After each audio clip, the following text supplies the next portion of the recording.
Mis on elukultuur ja miks seda rünnatakse? Miks on iga inimese elu püha? Kuidas kaitseb abielu lapsi nii enne kui ka pärast sündi?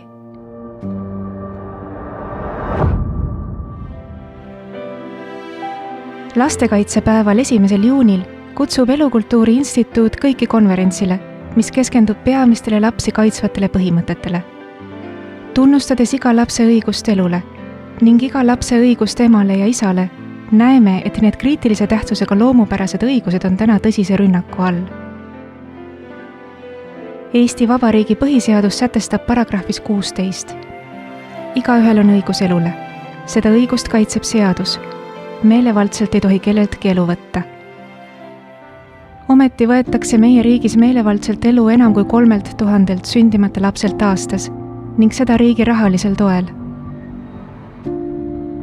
Sooneutraalse abielu jõustamine lõhub sideme abielu ja laste saamise vahel, võttes tahtlikult lapselt õiguse kasvada koos oma ema ja isaga.